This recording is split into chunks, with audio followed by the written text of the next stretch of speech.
Hello everyone. आज की हमारी इस वीडियो का टॉपिक है एलिवेशन इन बॉइलिंग पॉइंट। तो स्टार्ट करते हैं। तो सबसे पहले हम देखते हैं कि बॉइलिंग पॉइंट होता क्या है।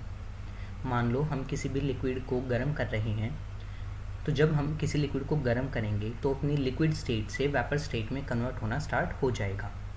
ये जो वेपर्स बनेंगे ये कुछ प्रेशर क्रिएट करेंगे। जब इन वेपर्स का जो प्रेशर है वो एटमॉस्फेरिक प्रेशर के इक्वल हो जाएगा तो हम कहेंगे कि जो हमारा सब्सटेंस है वो बॉईल हो गया है। नेक्स्ट हम बात करते हैं नॉर्मल बॉइलिंग पॉइंट के बारे में। मान लो जो हमारा एक्सटर्नल प्रेशर है हमने उसको फिक्स कर दिया है 1 एटमॉस्फेयर। तो अब हम किसी भी सब्सटेंस का जो बॉइलिंग पॉइंट निकालेंगे तो वो होगा उस सब्सटेंस का नॉर्मल बॉइलिंग पॉइंट। नेक्स्ट है स्टैंडर्ड बॉइलिंग पॉइंट। मान लो जो एक्सटर्नल प्रेशर है हमने उसको फिक्स कर दिया है 1 बार।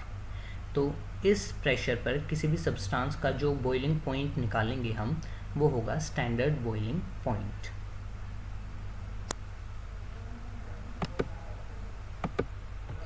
नेक्स्ट हम बात करते हैं कि किस रीज़न की वजह से जो बॉइलिंग पॉइंट है उसमें ये एलिवेशन होता है। मान लो हमारे पास कोई एक गिवन सॉल्वेंट है जिसमें हमने एक नॉन वोलेटाइल सोल्यूट डिसॉल्व कर दिया है। नॉन वोलेटाइल सोल्यूट का मतलब है एक ऐसा सब्सटेंस जो कि इजीली इवेपोरेट ना हो सके। तो जब हम एक ऐसा सोल्यूट अपने सॉल्वेंट में डिसॉल्व कर देंगे तो जो हमारा सॉल्यूशन बनेगा उसका वेपर प्रेशर जो है वो हमेशा कम रहेगा हमारा जो ओरिजिनल सॉल्वेंट है उससे। तो हम कह सकते हैं कि जो हमारा सॉल्यूशन बना उसको हमें ज़्यादा हीट करना पड़ेगा ताकि उसका जो वेपर प्रेशर है वो एटमॉस्फेयर प्रेशर के इक्वल हो जाए।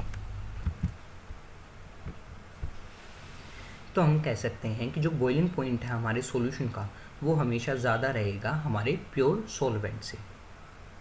तो इन दोनों बॉइलिंग पॉइंट के बीच का जो डिफरेंस है उसी को हम कहते हैं एलिवेशन इन बॉइलिंग पॉइंट।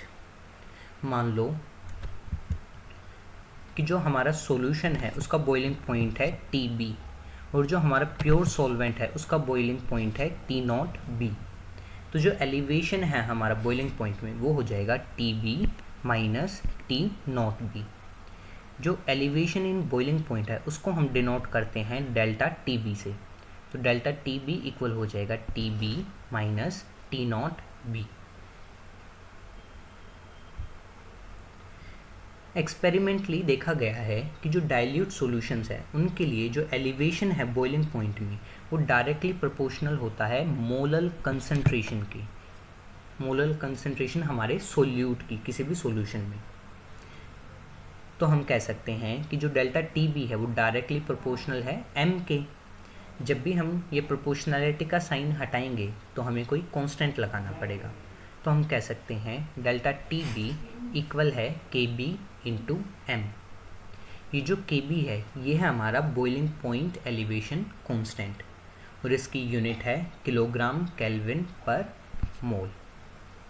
ये जो स्मॉल m है ये हमारा रिप्रेजेंट कर रहा है यहाँ मोलैलिटी हमारे सॉल्यूशन की। नेक्स्ट एक क्वेश्चन देखते हैं हम इस पे। मान लो हमें बेंजीन गिवन है जिसका बॉइलिंग पॉइंट है 353.23 केल्विन और हमने 1.80 gram non volatile solute 90 gram of benzene में ऐड किया है, जिसकी वजह से जो बॉइलिंग पॉइंट है वो अब हो गया है 354.11 केल्विन।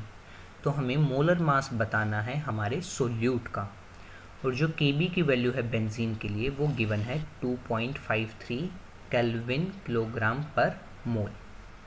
तो सबसे पहले हम निकालते हैं कि जो बॉइलिंग पॉइंट है उसमें एलिवेशन कितना हुआ।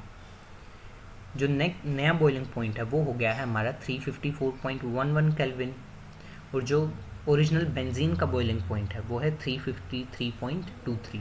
तो हमने इनको माइनस किया और हमारा आंसर आ गया 0.88 केल्विन, यानी कि ये है हमारा एलिवेशन बॉइलिंग पॉइंट में। हमें पता है कि जो डेल्टा TB है वो इक्वल होता है KB इंटू M। हमें M निकालना है तो M इक्वल हो जाएगा डेल्टा TB अपॉन KB। जब हम इनकी वैल्यू पुट करेंगे तो हमारा आ जाएगा M इक्वल 0.88 अपॉन 2.53। ये आ गई हमारी मोलैलिटी। जो मोलैलिटी होता है वो होता है हमारा number of moles of solute upon mass of solvent in kilogram. और जो नंबर ऑफ मोल्स है किसी भी सोल्यूट के, उसको हम निकाल सकते हैं mass of solute upon molar mass of solute से। जो मास ऑफ सोल्यूट है वो हमें गिवन है 1.80 ग्राम, और जो मोलर मास है सोल्यूट का वो हमें निकालना है, तो वो हमने मान लिया वो है y।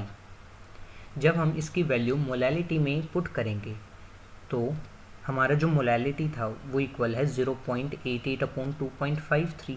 तो हम लिख सकते हैं m इक्वल 0.88 अपॉन 2.53, और ये फर्दर इक्वल है number of moles of solute यानी कि 1.80 upon y upon mass of solvent in kilogram यानी कि 90, जो कि हमें ग्राम में गिवन है, अपॉन 1000।